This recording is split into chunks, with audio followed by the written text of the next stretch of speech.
Hey guys, welcome to the Magfed Ranch paintball channel, and today I'm going to show you guys how to zero your marker using a ladder of all things. But before I get into it guys, subscribe to the channel, smash that like button, share, and comment. Okay guys, so real quick as always, I'm going to give you guys the prerequisites to the zeroing. We're going to be zeroing our M4A1 SOP Mod Block 2 FSP clone marker for you guys today. Using the Hawk XB fixed crossbow scope, guys. This is a 3x magnification scope with the XB reticle.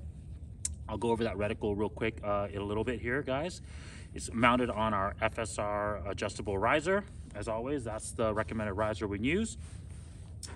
The cool thing, I'm gonna go over some pros and cons with you guys using a ladder to do your zeroing and chroning, you guys. But one of the cool things, pros, is that you can use the longer 19 round FSR magazines instead of the shorty magazines, okay? Because as you can see here, there's nothing that's gonna get in the way of the magazine because it sticks too low down, okay guys? So that's kind of one of the pros. The other pro, of course, is that these are just household items that you guys should have already, you know, at your home or just around your garage, right? So you don't need any cool, you know, specific, you know, devices like a shooting table or a, obviously, shooting bags or a resting bag or, you know, like a, what is it? One of those shooting platforms, right? You don't need any of that specialized equipment. You just need a ladder and a chair, okay, guys? Now, of course, you will still need a chrono of some type. I recommend the chrono station here, guys, that I have. Once again, I got this from my buddy Brad over Extreme Velocity. I'm gonna keep giving them a shout out. But yeah, this will allow you to, of course, rest your marker on the chrono, allow you to chrono the marker and zero your marker at the same time, guys. So definitely recommend using that type of setup versus a handheld one. Just easier, allows for a more stable platform and allows you to kind of kill two birds with one stone. Speaking of the magazines, like I said, I have two 19 round FSR magazines here, guys. I have loaded each magazine with 15 rounds of our Mark 68 Mod 1 rounds. Now, typically you should only have to use 10 to 15 rounds to zero your marker in, guys, but the reason why it's always good to have a backup magazine is just in case a magazine fails for whatever reason, okay? So instead of having going to, you know, to reload another magazine, you just have one already made, okay? Always have your tools on hand. This Allen key will be used to adjust our feet per second on our marker if we need to. Remember, guys, on the T15 marker, adjusting the velocity up is to the left, adjusting the velocity down is to the right, and the velocity adjustment screw is literally right here on the right side of the marker, guys. Obviously, make sure you have all your bolts on your riser, your scope, everything is tightened down properly, everything is leveled properly, marker is obviously dialed in terms of just, you know, assembly. Okay, guys. I have the turrets caps off as well too, guys, so that way it's going to, you know, obviously be easier. I can make the adjustments right away. Guys, check out, I'm gonna do a review on this scope, but it doesn't have any illumination. But anyways, let's begin. Another thing I'm gonna do for you guys is at the end of this thing, one of the benefits of using a crossbow scope is that it has all the different holds out to the different distances, right? So it has the BDC reticle to compensate for the different distances. You know, this one, this scope, like I said, I'm gonna do a review for you guys eventually, but this one has holds from 20 yards all the way out to 60 yards, guys. And so at the end of the zeroing, I will do a real quick test to demonstrate how fast it is to transition from a 20-yard shot, right, all the way out to 60-yard shots, just using the holds on the reticle. This marker also has a cool, it has the 45-degree red dot mount, red dot sight as well, guys, too. I'll do a review on that on a different episode as well, guys, too. This is the Valkyrie red dot from ADE. But yeah, so at the end of this video, guys, after I'm done zeroing, I'm gonna take a shot with the red dot, a shot at 20 yards with the crossbow scope, and then I'll transition to a 60-yard shot with the crossbow scope for you guys to show you guys how fast the transitions can be, okay? All right, let's begin.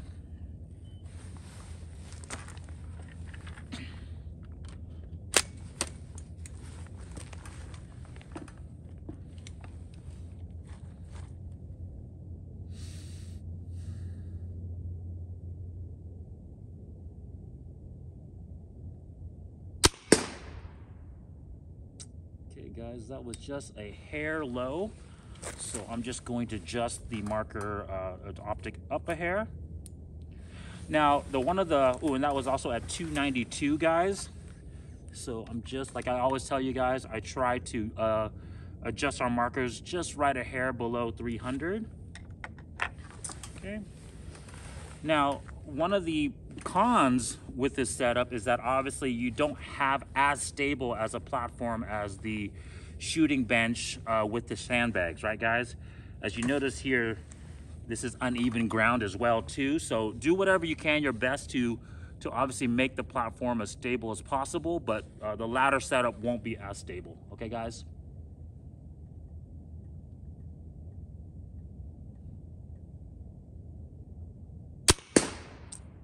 Okay, that was pretty good, guys. I don't think, well, like I said, that was at 297 as well. Let me take another shot just to see where our zero is at, but I think we might be pretty good.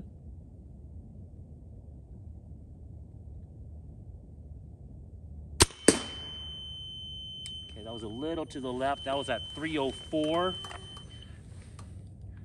I'm gonna turn it down just a hair. Maybe I turned it up too much. Once again, this is the situation with the T15. It does have a little bit more variance than the M17, guys.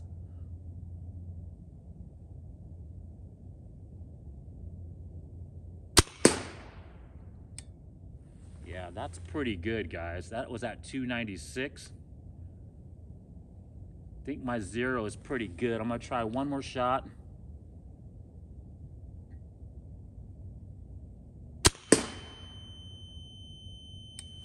That was at 307. So you guys can kind of see how the T15 unfortunately kind of jumps around with the feet per second. So you're just gonna have to kind of dial it in. That one was at 307. Take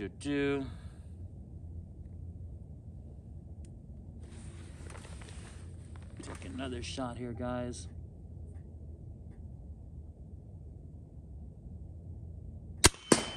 That was pretty dead on, guys. That was at 302.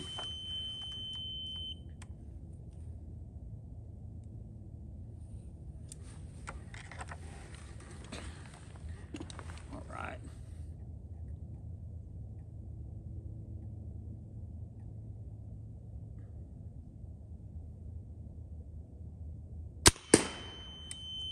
That one was at 302 again, guys. I think my zero is pretty good. I just have to dial in the feet per second, guys, and we should be good.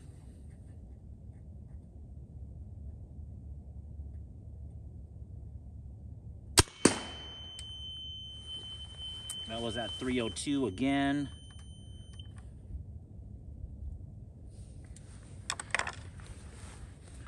I'm just gonna try and make my zero for you guys while I'm dialing in the feet per second.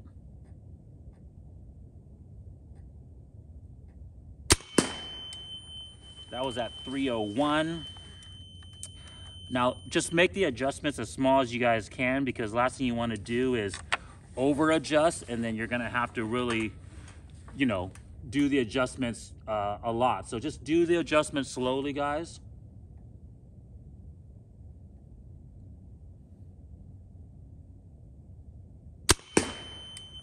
That was at 300. I think this next one's gonna be good, guys. And we should be pretty good.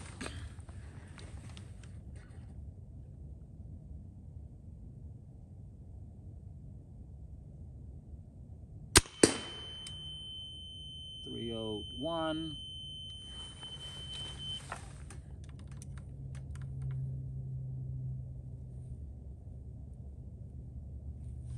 Okay.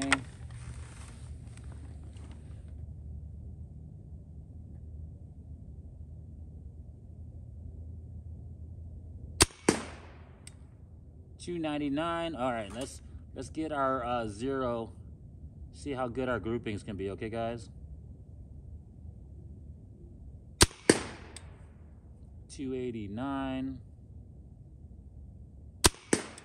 $2.92. All right, guys, I'm gonna leave it right there just because obviously I don't want to bump the velocity up too much. I'm gonna take one more shot just to show you guys.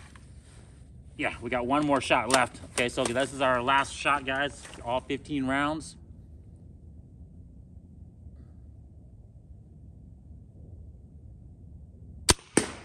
Bam, 294. Okay, guys, I'm gonna go show you guys the grouping real quick, okay? Okay, guys, so as you guys can see here, this was my first shot right here, and I told you guys how it was low because I was literally aiming at the bottom of the A zone here. This was my second shot right here, so you guys can see how it was pretty darn close. So I said, hey, let's not mess with it. So I took another shot here, guys, and I noticed here I was aiming right here on the right side of the A zone, and it shot a little bit high. And so I tested another one. This one shot a little bit high as well. As you notice, I was aiming to the left side of the A zone this time. And then, of course, the last one, I dialed it. I just adjusted the elevation down slightly. And this last shot, bam, was right here. So I was pretty good in terms of zero. Now, obviously, I went through the whole process of trying to get the feet per second dialed in, guys. And so that was kind of what you guys saw here. My first shot was just here, just to see where my zero was at as well. But obviously this wasn't part of the grouping. My second shot was here in terms of the next velocity adjustment. Once I got it really close to 300 and like just a hair below 300, guys, I got 299. This is the zero for you guys. So as you guys can see, you know, once you dial it in, the zero, I mean, this is about a 2 to 2.5 inch group, guys. And so, yeah, I mean, with rifle barrels, with match grade ammo, you should expect that result, guys. So yeah, pretty good grouping for our 20-yard zero. So as promised, like I told you guys, we're going to be doing a transition shots at a 20-yard target and then all the way out to 60 yards to show you guys the different holds and how effective they can be with a crossbow scope. Okay, guys? All right, guys, so as promised, I'm going to be doing an accuracy test at 20 yards and at 60 yards using just the reticle holds, right? The BDC reticle from the crossbow scope, okay, guys? And so, excuse me. So real quick, I'm gonna take two shots, right? One shot using the crossbow 20-yard hold at our 20-yard target. And then of course, another 20-yard shot with our 45-degree red dot sight here for you guys. Make sure I turn this on. Yep, cool.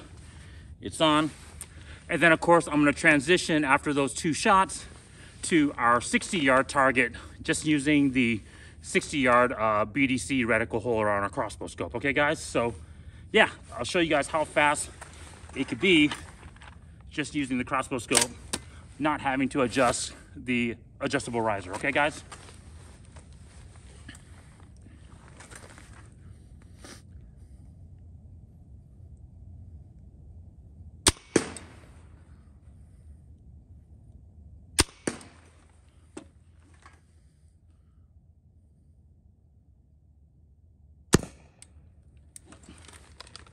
Jam.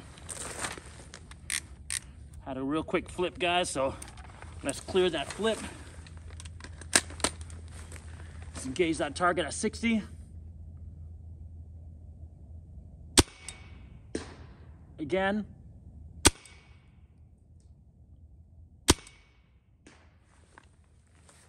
All right.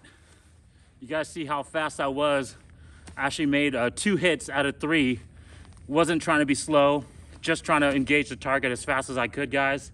That second shot just barely missed. But anyways, I'll show you guys the grouping size to show you my results. So hey guys, this was our 20-yard results from using the 20-yard crossbow reticle hold, and then of course the 45-degree red dot hold. And you guys, man, you see I pretty much stacked it right on top of each other. So really fast transition using either the 45-degree red dot or the crossbow scope. And then, like I said, let me show you guys the 60-yard group. But real quick too, the FPS, I noticed it was averaging right about 290 feet per second. Okay, guys? All right, guys. So this was our 60-yard hold. I shot 3 times at this distance, and you can see that I hit it twice, one here and one roughly here. And it was just real fast, guys. I wasn't trying to, obviously be steady about it. I was literally just trying to shoot from 20 and then obviously transition all the way to 60, guys. My aim was slightly above the head of the target. Just real quick to let you guys know that, because as I was telling you guys previously on another video, because the FSR rounds don't weigh as much as a normal crossbow bolt, the momentum is not the same. So you might have to hold a little bit higher on the longer distance holds. But as you guys can see, I was able to quickly transition to the 60-yard holds and get 2 out of 3 shots just real quick. The second shot that I missed, literally, guys, you see it over there, but it literally just missed a little bit low. But if it was a full man-sized target, I still would have hit him. Most likely, hit him in the crotch, okay? But anyway, guys, if you guys like that video, subscribe to the channel, smash that like button. Talk to you guys next time. Peace.